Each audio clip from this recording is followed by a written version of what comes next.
Hello, everyone, and welcome to our 2024 NHL offseason review. Today, we'll be going through the 8 teams in the Pacific Division, as you can see on the bottom here. We'll be looking at their draft, the players they re signed, players they signed in free agency, and the trades they made, and we'll give them a grade for all those combined. Please note that not all the trades are done and not all the free agents are signed. Like Vladimir Tarasenko is still out there. So this list isn't going to be completely accurate in a few months, but I think we've mostly gotten through the bulk of the offseason. So I think it's time for a grade. We'll be starting with the Pacific Division, as you can see. And yeah, let's get into it. Starting with the Anaheim Ducks, they had the 3rd overall pick in the draft, and they drafted Beckett Seneca. What a surprise that was. Me and Beckett Seneca both very surprised with this pick. It's not a bad pick. He's going to be a top 6 forward at the NHL level, probably. He's got some size. He's a pretty good skater with great hands. It's not as bad as people are making it seem. I probably would have still gone like a guy like Caden Lindstrom, but you know.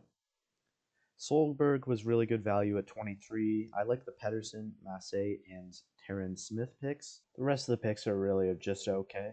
The thing that stood out with the Ducks for me, though, is that they made pretty much no free agent signings, and their small trade they made was for Brian Dumoulin, so this team didn't get really any better. And for me, Anaheim needs to be taking that next step in the rebuild. They need to be showing their young players what it means to compete, and they need some veterans to show them how to win. So for the Ducks, I'm going to C minus. They drafted okay, but they needed to sign a free agent. They could still sign a guy like Tarasenko, which would be great. But I'm going a C minus for the Anaheim Ducks. Next up, my favorite team, the Calgary Flames. I honestly think Craig Conroy did a great job at the draft. Perek is a great offensive defenseman at 9. Gradin, he was a good pick at 28. I just saw that he's going to the QMJHL, which is interesting. Bash is a Calgary kid at 41. Muse and Misa were also great value picks in the later rounds. For the signings, we didn't go all out, but I'm okay with that. Mantha's good value, and we can maybe trade him at the deadline. Bean is a good reclamation project, and Lomberg and Firk can be depth. Cooley can be third goalie. Igor Sharangovich might be my favorite player in the NHL, so I love that deal. I think that's a super underrated signing. He's probably capable of putting up 35 goals next year, so I think that's really good value.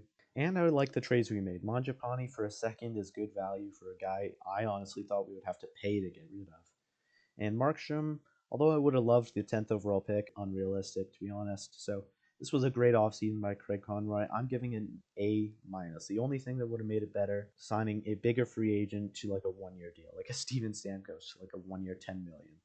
But that's super unrealistic. I still think Craig Conroy did a great job. Next up, the Edmonton Oilers, and I honestly thought they drafted not great. I'm not a big fan of the trade they made, trading a later first-round pick for the 32nd. Sam O'Reilly, he's an okay player. He'll probably be a third liner at best at the NHL level, but you never know. Maybe he could go Easton Cowan and have an excellent draft plus 1 year. Emil Vinny is maybe my favorite goalie prospect in the draft, so I like that pick. But the rest of the draft was all like not NHL players, probably. You never know, but none of them really stand out to me. However, the Oilers had an excellent free agency. They re-signed Connor Brown, Corey Perry, Troy Stetcher, Adam Henrique, and Matthias Janmark, all the really good deals, and Calvin Pickard as well as their backup goalie. All of those deals are just steals. Maybe not Corey Perry, but and then Victor Arvidsson and Jeff Skinner adding to the top 6 for $7 million combined.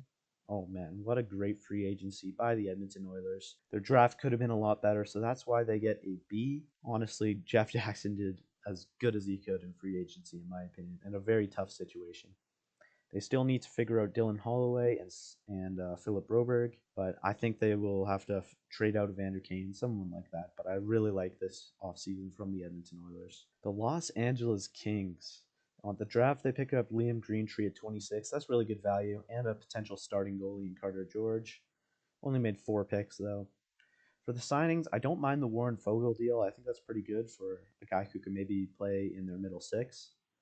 The Joel Edmondson deal reminds me of the Eric Goodbranson deal a few years ago. It does not look good, I'm not gonna lie. I like their re-signing. They all got them under $1 million, which is pretty good value for depth players. Pierre-Luc Dubois for Darcy Kemper. I honestly don't think the LA Kings won this trade. I think they should have gave Dubois another year with some different line mates. I guess they get a starting goalie in Kemper, so the Tanner Jeannot, a second round pick for him is interesting. And Kyle Burrows is like a depth defenseman. Overall, I think Luc Robitaille and Rob Blake need to leave LA, man. They are staining their reputation there. I don't like what they're doing there, and for that, I'm going to give them a C minus. Honestly, their free agency was poor at best, and their draft was pretty good value on the first two picks, but just not enough picks in general. I think the Kings could have done a lot better this offseason. The Green Tree pick is honestly the only pick bringing it up from like a D. Next up, the San Jose Sharks had the first overall pick, selected Celebrini. Also, that deal, I don't have it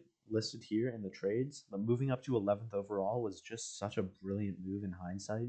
Getting one of those top 6 defensemen to potentially be the #1 defenseman in the San Jose organization. Sam Dickinson isn't my favorite defenseman in the draft. I think he'll definitely be like a good #2 or 3 defenseman. Is he your first pair defenseman for the future? Maybe, maybe not. We'll have to see, but that's still a good pick. Chernyshov and Salim Wallenius were great value in the second round, and their later rounds were pretty good as well. I like Carson Wedge a lot. For their signings, they had 2 top 6 forwards into Foley and Wenberg, who can help out Macklin Celebrini, Will Smith, Cullen Graff. The Wenberg signing almost confirms to me that Logan Couture is probably not starting the season, which worries me for the Sharks' future. I do like the Cunnin re-signing, though. Ty Dellandrea is a good bet for really cheap. Afanaseyev, he's going over to the KHL probably. Their best trade easily is the Jake Wallman trade, adding a second-round pick to take on a good contract, honestly. I have no idea what the Red Wings are doing, but Wallman can be a very good stabilizing presence on that blue line. And then adding Carl Grundstrom. Overall, this is an A off season for the Sharks.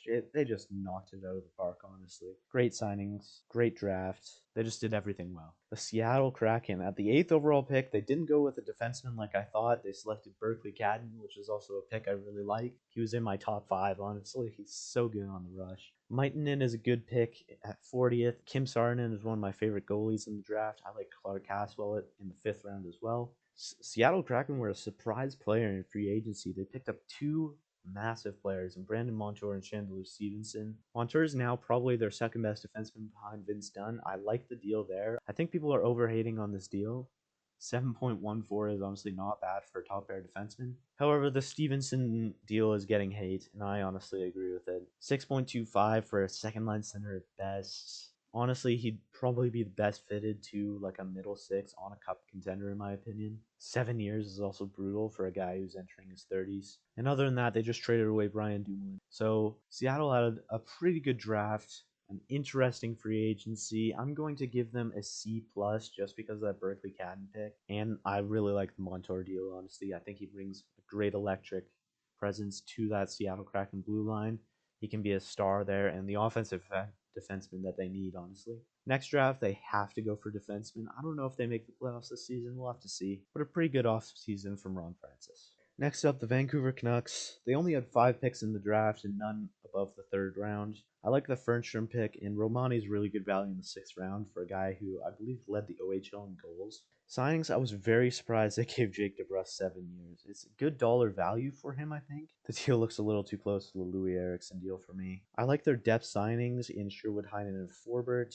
Desharnais, I don't know if he's worth $2 million as like a 7 defenseman in my book. Their re-signings were definitely their biggest moves. Philip Hronik, 8 years at 7.25. This deal has gotten a lot of hate, and I kind of understand it. I don't think Hronik's worth $7 million on his own, but the thing for me is he's such a perfect partner for Quinn Hughes. He's good enough offensively to keep up with him. He's responsible defensively enough to not hinder him. He's great in transition. He's right-handed. Is he worth $7 million on his own?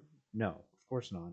But because he's that perfect partner for Quinn Hughes, I actually like this deal for Vancouver. They also re-signed Bluger and Joshua at really good dollar values, 1.8 and 3.25 million for 2 parts of the best third line in hockey. I like it. Tyler Myers is okay at 3 million, I guess. And then they offloaded Ilya Mikiev's contract, threw in Sam Lafferty pending UFA. The sweetener was a 2027 second.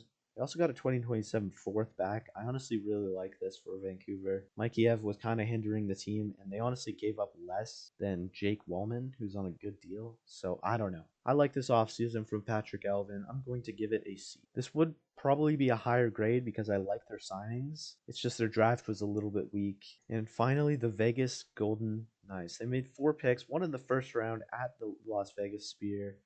Trevor Connolly was the best player available on the ice. I'm not going to talk about his off ice problems.